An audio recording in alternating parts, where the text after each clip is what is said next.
Hello guys and welcome to another episode of the cast. We're just gonna start this game. On the blue side we have Lee Sin as the jungle. Ooh, actually, are they all set up? Rats, they're not. Oh well, I'll set this up quickly. Okay, so we have Lee Sin in the jungle. We have Ornn in the top lane. We have Sivir as the AD carry with Leona as her support, and Malzahar in the mid lane as for the blue team. For the red team, we have Maokai in the top lane, Sejuani in the jungle, Zoe in the mid lane, Ezreal as the AD carry, and Karma as the support. Alright.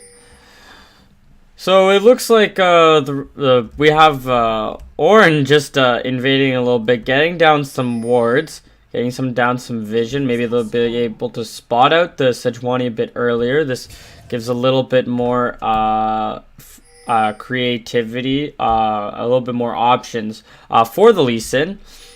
It seems like there's not really going to be any sort of invades besides that. Just a little bit of warding down. And let's we have Zoe with the just clearing minions.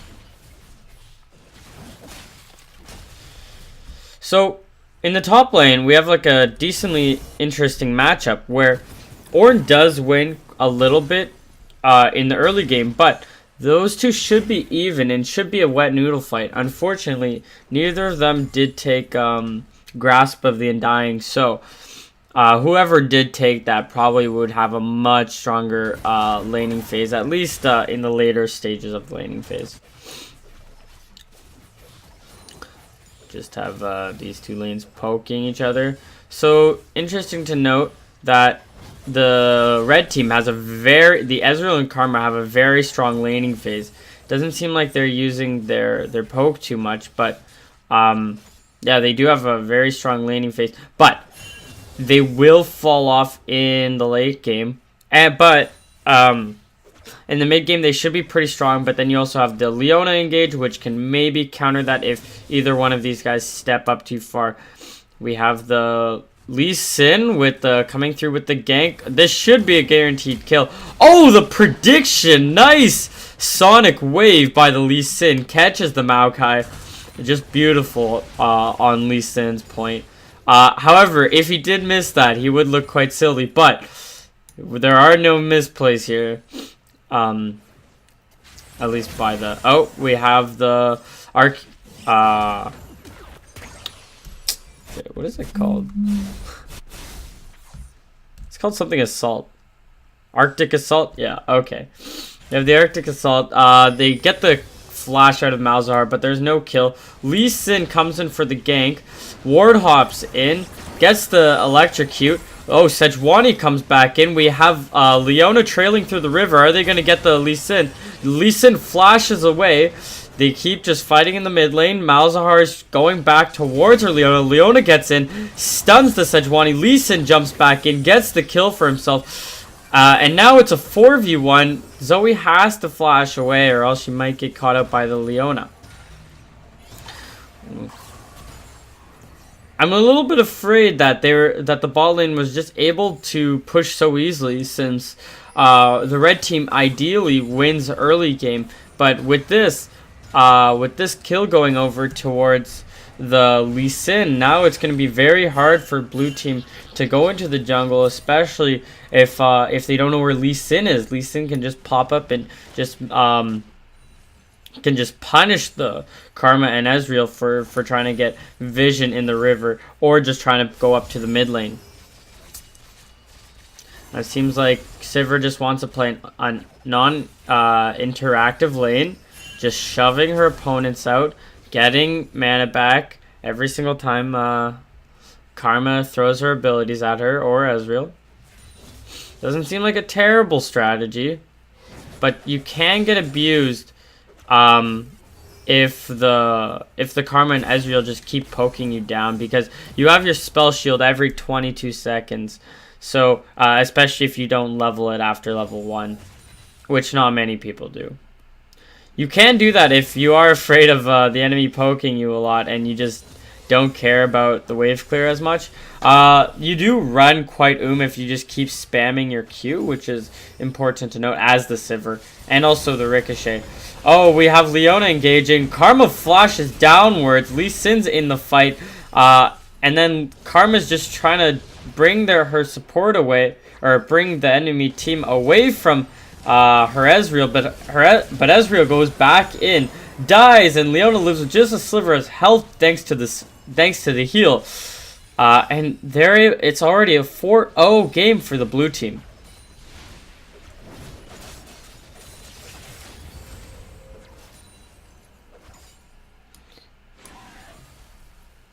And Sejuani just has to go back to her jungle. She's sitting on a ward and backing on a ward.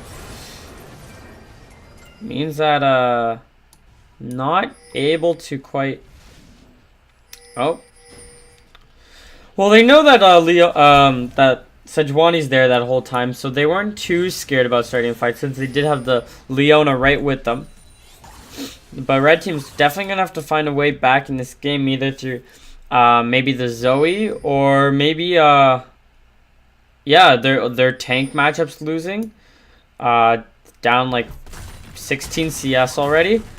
And just getting bullied in these fights. But, Ornn is running This is definitely where, Grasp of the Undying would come in handy in these kinds of fights, where you're more reliant on those auto attacks, since you're afraid of running in these fights. So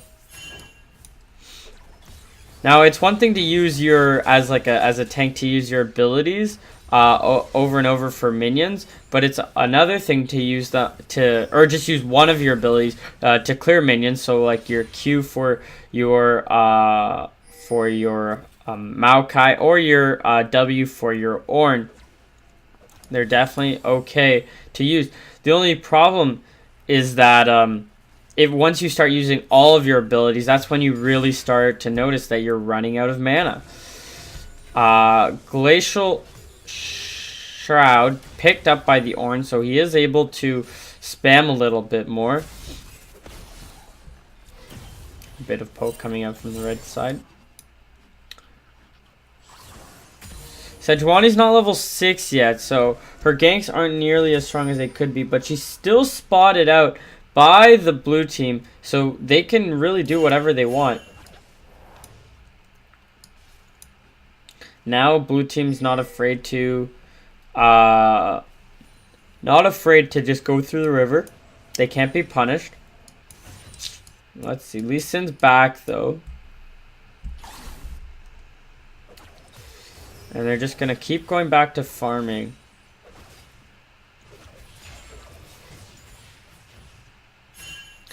At one point, the blue team or red team might be able to come back if the game hits like to this weird part of the mid game and they do win a fight. They can definitely take the game back, like in total control. This would probably involve Zoe getting a nice pick. She has tons of damage, even if she's not too fed.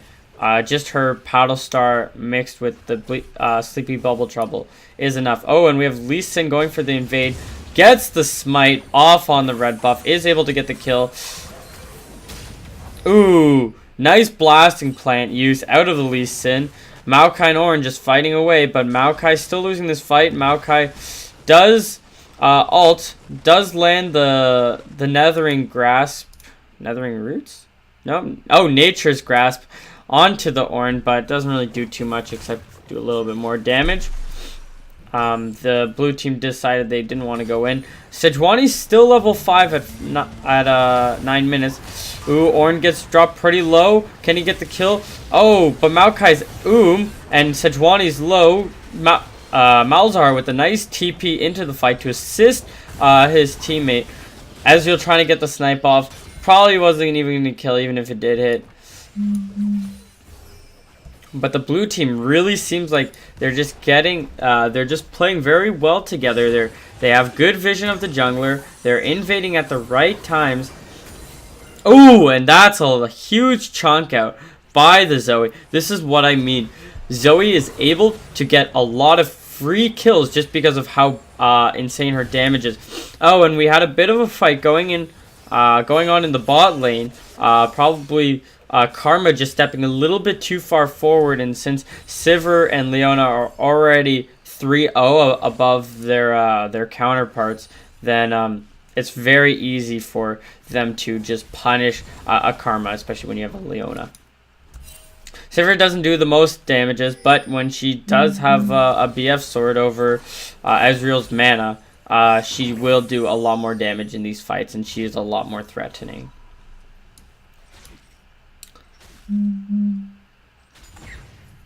Sejuani just trying to get some vision down. This control ward over here, I'm a little bit skeptical of it because it's a little bit too far forward.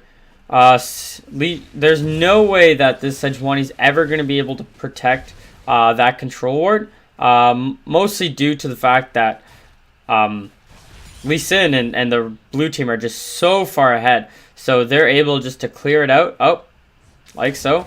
And there's just nothing that the red team can do about it. Even if they're all there. The blue team is just very far ahead at this point. They're already 3.4k gold ahead. So they can just start fights, especially with that Leona and Malzahar. And the Sivir and Lee Sin. Like, they have very good pick potential.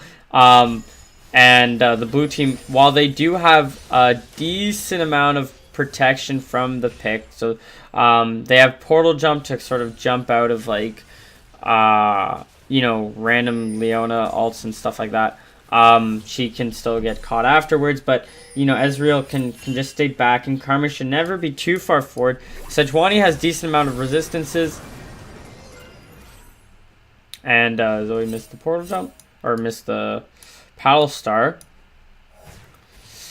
Now, we have a Sivir and Leona just waiting in a bush. Red team have no idea that they're there. When they see... Oh, and that's when Ezreal stepped too far forward. Oh, but the blue team did not engage on that. But we have the Lee Sin coming around. Can he get in? Sivir ults. Lee Sin misses a Sonic Wave. Red team are choosing to go back in. Oh, and a nice spell shield by the Sivir. And a solo kill in the top lane. Not looking too good for the red team. Seems like they're just getting blown out by this blue team. Malzahar does get the ult off onto Karma. Karma does get the kill. Zoe almost killing Leona. Malzahar getting dropped below.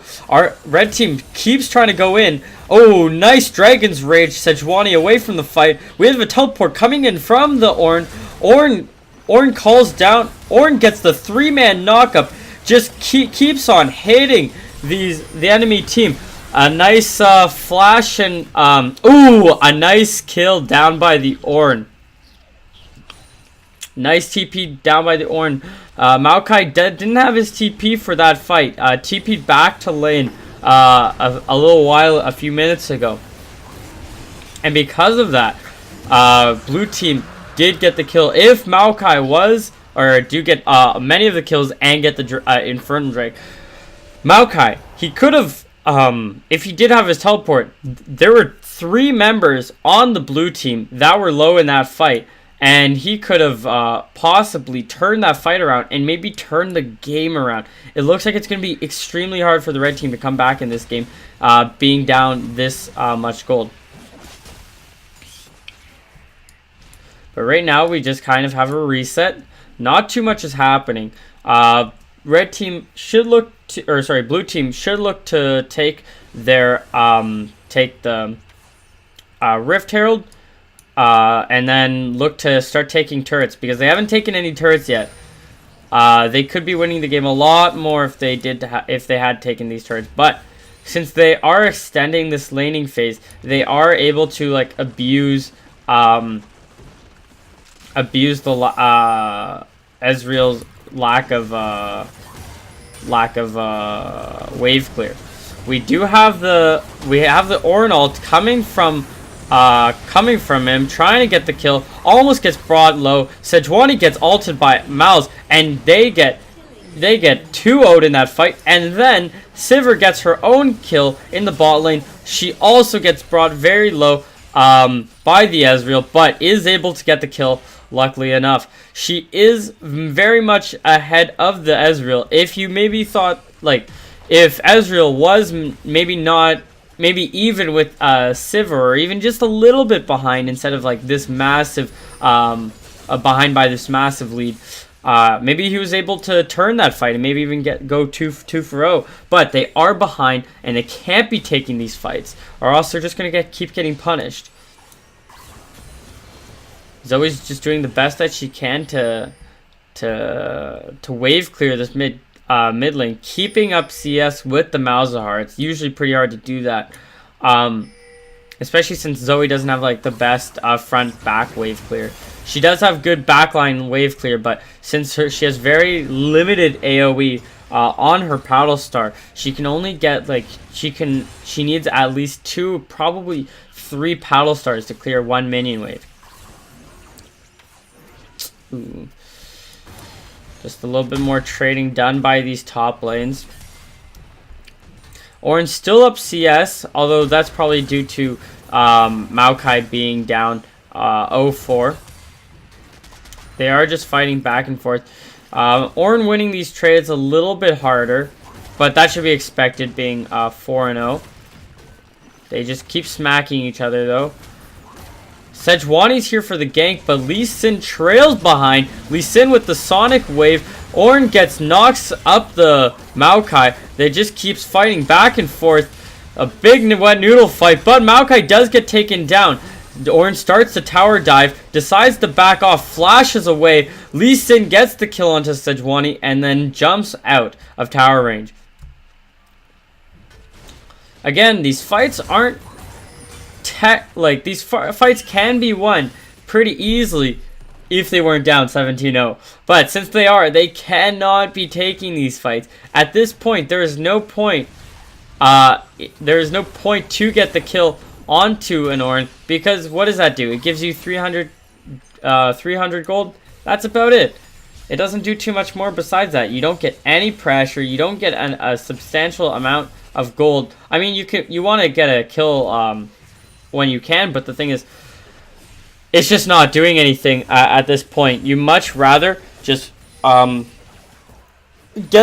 the pickoffs and then maybe force a fight, but they're not looking, since they did have the S1E in the top lane. Leona with the solar flare onto the Ezreal starts the fight. Red team's getting taken lower by the ricochets from the Sivir. Sivir just gonna keep auto attacking. Malzahar ults the Maokai. Maokai gets taken down, and it looks like they go for a 3-for-1 and 0-for-1. They're 1-for-0. They get a blue team gets 1 kill. They're so far ahead. Almost gets another kill onto the Ezreal. They're pushing down towers now. And it looks like they're 11k gold above the red team. 18 minutes in, 18:30. And now they can just probably close out the game in the next maybe 3 minutes. A good team could... No, not saying blue team's not a good team, but a disciplined team will end the game probably with this Rift Herald. Probably once they back, they probably should not back again. They can probably just end the game by themselves. A team that isn't quite disciplined and really wants to play the really slow game out, while they are ahead, they can't. It's almost impossible for them to throw their lead at this point. But you know, if they want to just be like, okay, guys, let's just slow it down. This is an important game. Let's just try not to mess up. Yeah, they can just wait. They can just wait this one out. Wait for the Baron, maybe wait for the next Infernal, and just hope that they can get back. They can win this game. Oh, Ornn with the ultimate hits the Maokai. Maokai tries the Nature's Grasp away, but can only root one of them. He almost gets killed, flashes out of the fight, and gets taken down in the bot lane, or in the river. We have Leona with the engage. We have the TP coming from Ornn. Ornn gets brought in, but he does get exhausted by the Karma. Red team's able to run away. Zoe almost with the kill. Zoe gets engaged upon by the Zenith Blade by Leona. Lee Sin and his team is just chasing. Karma stepping up with the Ezreal, stepping a little bit too far. They can't really contest. Gets knocked up by the Ornn. Starts to get taken down. And they do get out safely, but we have the Sivir just taking the top lane turret, and Lee Sin taking the Infernal Drake. There really shouldn't be... blue team might look to take the Baron right now, but they really can just end... They don't without it. Maybe they're not too experienced with closing out games this quickly. They are very much ahead. It is nice to see a team close a game without Baron. That's a true mark of a good team and good players, where they can use their advantages, know how far they can step forward, and just take the win easily. Once you put Baron into play, you lose all the pressure from all your other lanes. Since they're not being, since you can't be pushing those. Plus, you give the enemy team an option to steal the Baron, and if they are able to steal the Baron, they have 3 more minutes of them being able to come back into the game. Well, actually more than 3 minutes, because if you can't close out with Baron, it's actually 5 or 6-ish minutes before you can actually close out the game, since you do have to wait for the next Baron. And then if you wait for the next Baron, then it can be stolen again, and this is where comebacks happen. Red team's really gonna have to hope for one of those Baron starts. They did summon the Rift Herald bot, but it does look like Maokai's gonna be easily able to deal with it. Blue team looking like they're about to start the Baron. They're just standing in the pit, all 5 of them. Oh, and red team stepped a little bit too far. Ornn missed his ult, but Leona does land the Zenith Blade onto the Ezreal. Ezreal gets knocked up and gets finished off by the Leona with the Ignite. Maokai tries to teleport in, but then backs off at the last second because he knows his team is already lost, so he's just going to try to run over to the mid lane and maybe just try to protect this turret. Throwing a sapling down, not going to really do anything. Ooh, and Leona just landing Zenith Blade after Zenith Blade. Definitely an MVP of this game. Really just abusing the enemy team's lack of positioning. Blue team, after taking the mid inhib, they feel it's safe enough for them to start the Baron. Oh, well, they haven't actually started the Baron now. Ornn with the ultimate. Doesn't quite hit the Zoe. Zoe's able to dodge. Zoe flashes away, uses her own flash. Important to note. Ornn lands the knockup onto the Karma, kills the Karma, but is brought down low. Probably not going to matter. He's probably going to back away by himself. Ezreal just trying to get poke off here and there, not quite landing. Has to step a little bit farther forward. But if he does, will be caught out by the Leona, because Leona is playing like a beast this game. The blue team does decide to back. The only problem here is they're just getting kill and kill and kill. And this is a good or a sign, not a good sign, but it is a sign of not so great macro, because now you allow the red team to set up more vision and them to not necessarily get back into the game, but set up like their way to get back into the game. Malzahar just going to easily be able to protect this control ward. Backs off a little bit. Their team is there. Ooh, Lee Sin goes in. Oh, a nice 3-man solar flare. Gets knocked up by the Ornn ultimate. Ezreal just poking from the side, but Sivir did ult and is able to get a lot of speed, catch up to the Ezreal. As Zoe gets brought to half health, it looks like blue team's just going to push mid. It was a nice Baron bait, so they were able to take all the kills and then end the game a little bit slower than probably they were hoping for, but they do get the win, and they are able to end the game. Thank you guys for watching. This was maybe not the greatest episode of the cast to watch, because it was a bit of a stomp, but you want to see stomps here and there. These are real games. These are really important for the teams playing. It's not solo queue. You have to remember that. So these are two teams trying their hardest. Nobody's inting. Nobody's trying to int, at least. But anyways, thanks for watching. If you guys liked the video, leave a like, leave a comment. If you think I'm not doing too great in some areas of my casting, please tell me how I can improve. If you think I'm just doing a great job, thank you guys a lot. Like I said, thank you guys for watching, and have a good day. Good luck in solo queue.